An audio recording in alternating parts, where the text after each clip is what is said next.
Magus, Web Novel, Chapter 611. End of a Struggle Part 1. The first part of the operation required to make space for the new nervous tissue without harming the patient. Lith had no experience in the field and the brain was too sensitive an organ for a rookie. Vaster took the lead, removing what he could and using body sculpting to slightly alter Zinya's skull to create more room whenever he had no other choice. The changes were so subtle that only a detailed diagnostic spell like scanner could detect them. When he was done, he stepped out and made space for Lith. Remember, the best approach is always to go from easy to hard. Start by creating the optic nerve from the eye end and leave the connection with the thalamus for last. That way, we can immediately check if the brain receives the right stimuli. If we work the other way around and make even just a few mistakes, the sudden massive flow of wrong inputs might cause permanent damage. Plus, we would need to destroy all the connections and redo everything from scratch, since we would have no idea what went wrong. Vaster said. Lith did as instructed and created the optic nerve, the chasma, and the optic trait. Then, he used his probe spell to create small tendrils of semi-solid mana that stimulated Zinya's visual cortex following Camilla's optic nerve pattern. The tendrils would carry the electrical impulses that light generated by hitting Zinya's eyes and allow Lith to check how the brain processed the acquired information. That way Lith could make sure that the impulses would travel through the right pathway before making a physical connection. Zinya, I need you to keep talking during the entire procedure. I don't care what you say, I just need to check your cognitive functions and your mood.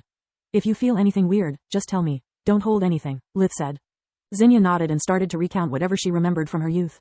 As long as everything was okay after testing with probe, Lith would grow the optic nerve, yet more than once he was forced to stop and backtrack. Sometimes the electrical impulses would cause her small spasms, other times fits of pain or uncontrollable mood changes. Every time that happened, Lith had to quickly disconnect the tendrils and search for another point of access to her brain. Luckily, the more the procedure progressed on the right track, the more Zinya regained her sight. It gave Lith a clear indicator of his progress and gave Zinya something useful to talk about. At the beginning she could only see a white light, but every time Lith found a proper pathway she would start to see small dots of colors appear. Damn it, Lith, your probe spell is amazing. It saved us a lot of mana and the patient a lot of pain. Vaster said, even with his expertise, he would have missed the right connection more than once. Yet his help proved to be invaluable for Lith. Whenever he had no idea how to proceed, it would take the professor just a couple of tries to find the right pathway among hundreds of seemingly identical alternatives. You are doing great, son. I'm really proud of you. Lith nodded, not having the luxury of wasting his focus to reply. What Vaster had no idea of, was that to be able to carry a physical stimulus, probe required a great expenditure of mana. It was one of the reasons Lith couldn't hold it for long back when he had used probe for the first time on Zinya. Such a huge amount of energy would have burned her brain and left him weakened in a matter of minutes. Now, however, he was only creating the extremities of the optical nerve with probe, lessening the burden on both Zinya and himself. The procedure took a few hours, forcing Lith to take some rest. Vaster or Kyla stepped in to check on the progress, keeping the patient's condition stable while Lith consumed a tonic and used invigoration to regain his mental focus. Mana wasn't an issue, but he could feel his concentration declining. For a normal healer, it would have taken several minutes for a tonic to give them back their focus, but invigoration had no such problem. By the time everything was over, Zinya could see better than most. Is it over? She asked when she felt the straps being removed. Yes, can you touch my hand? Lith offered her his right hand, keeping it low and on the right. Zinya had no problem with depth nor distance perception. She managed to grab Lith's hand easily no matter where he placed it within her field of view. Thank you so much. I know it isn't worth much coming from a blind person, but you all are the most gorgeous people I have ever met. Zinya embraced and kissed the entire medical staff and the nurses that had taken care of her until that day. Camilla and Zinya hugged in joy while Lith and Vaster planned together her physiotherapy. Zinya still needed to learn how to move normally, read, write, and even to associate a name to common objects. One more thing. Vaster cleared his throat to get everyone's attention. We can keep Zinya here for a couple more days to make sure that there are no post-op complications, but then she has to leave. We need the room for the next patient. How much do I owe you? Camilla asked. I'm sorry your sister isn't part of your family register, otherwise the army would cover part of the expenses. Vaster handed her the invoice. Camilla owed the White Griffin much less than she had feared. 2 gold coins for Vaster's consultation and body sculpting, 30 silver coins for Kyla's research job, and 70 silver coins for Zinya's stay at the White Griffin, for a total of 3 gold coins. It was still a huge amount of money considering that Camilla was paid 2 silvers per week. Body sculpting was the most difficult technique, after all. Most people would more easily afford a magical item to compensate for their handicap rather than having it treated. That's it, I expected at least 10 gold coins. It was how much the cheapest and less competent healer would have asked, the same price of 2 communication amulets. Camilla wouldn't have been able to afford her own if the army hadn't gifted it to her when she had been promoted to first lieutenant. You would be right if the lead healer had charged you with something, but he didn't. Vaster pointed at Lith. He knew how Camilla hated to feel indebted, so he didn't ask for favors to Vaster nor the academy. Otherwise the whole procedure would have been free of charge. I respect Camilla's desire to save her sister and I can't take it away from her. If I stepped in and solved everything by myself, she would feel useless. All of her struggles and fears would be for nothing. This way, she can still feel like she has done her part because she did. Even without me, Zinnia would still have got her sight. It would have just been more expensive. Lith thought. How much do I owe you? Camila turned to Lith, repeating her question. I'll cut the workmanship and charge you only at cost price. So, it's 50 silver coins for the amulet and dinner for the procedure. Supreme Magus, web novel, chapter 612. End of a Struggle Part 2. What? Camila was flabbergasted. The mana crystal is small but powerful, and I bought the silver ingot at market price. The healing only took me some mana, so dinner will suffice. Lith explained. It's too little money, I can't accept that, she said. Sorry, miss, healers make their own fares. Vaster and Kyla nodded at those words. Besides, you should worry more about Zinnia's accommodation. Your apartment is good for 2 people but cramped for 3. Also, we're both often away for work and your sister needs guidance. Lith said. Camila bit her lower lip in stress.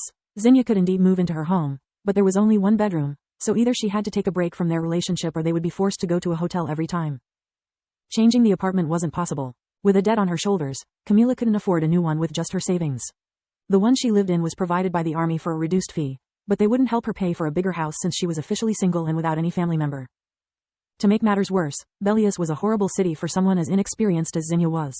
Public transportation required to be able to read, there was almost no green area, and people were paranoid of newcomers. To not leave Zinnia alone all day, Camila would need to hire a caregiver to keep her company and teach her everything she might need. Don't worry, Cammy, you've already done too much. I can't let you give up on your life for my sake. I'm still Falmug's wife, I have a home and duties to attend to. Maybe now that I'm not blind anymore, he might change his ways. He hasn't always been a bad man. Zinnia's smile trembled just as her whole body did. Despite all of her efforts, she was terrified at the idea of seeing her husband or even hearing his voice again. No way, it's too dangerous, Camila, Lith, and Vaster said at once. Lady Sarda, according to my experience, things can only get worse now that you aren't helpless anymore. Vaster said, on top of that, in your condition, a single blow to the head could ruin everything we did today. Your body needs time to heal and adapt. I have an idea, Lith said. Zinnia could stay in Lucia with my parents until the end of my leave. They have plenty of free space and could use a hand with the kids. I can warp you there whenever you want, and when I have to go back to work, she can move into your apartment. Camila couldn't decide what to do. Lucia was much better than Belias for her sister's recovery, but she felt like she was once again relying too much on Lith. Zinnia has only experienced an abusive relationship. Maybe seeing how the marriage of my parents and sister work could help her to make up her mind about the divorce. Lith whispered in her ear. Lucia, it's a perfect solution. She sighed. Her pride was a bit wounded, but Zinnia's well-being came first. Falmug had just recently started to walk again after being unconscious for several days. Lith had been true to his word. Ever since Falmug had woken up, Lith would kidnap him, blind him, and beat the crap out of him until his body collapsed. Falmug Sarda had been living in terror the whole time. There was no place he could hide where the demon wouldn't be able to find him. He used the unexpected respite Zinnia's intervention had given him to run to the authorities and expose the evil mage. The desk clerk of the Mage Association listened to all he had to say, before dismissing everything for the ramblings of a madman. I'm sorry, Sir Sarda, but your story is really hard to believe. If you did make an enemy of the strongest young mage of the kingdom, how can you possibly be still alive? Also, you failed to mention why he would have a beef with you. Even the clerk of a medium-sized city like Xylita was sick and tired of all the lunatics blaming Ranger Verhan for everything. Pregnant girls claimed he was the father and demanded compensation, nut jobs said to have been cursed by him or that he had taken credit for their achievements, like restoring Kadoria. Falmug realized to be in a pinch. He had been so anxious to get rid of his torturer to forget about making up a believable lie. He thought far and wide how to explain why someone like Lith was tormenting him, but unless Falmug confessed the abuse on his wife, his story wouldn't make any sense. Yet if he did, Lith would become the last of his problems. Despite his constant pain and suffering, Falmug was still a respectable man with consistent income. If the truth about his home were to be exposed, he would go to jail, and Zinnia would be entitled to everything just by asking for a divorce. He is after my wife. His words made the clerk chuckle. Sorry, sir, I don't mean to disrespect you, but if I ask your wife, will she confirm your story? Of course not, she's on his side. Enough wasting my time, the clerk had run out of patience.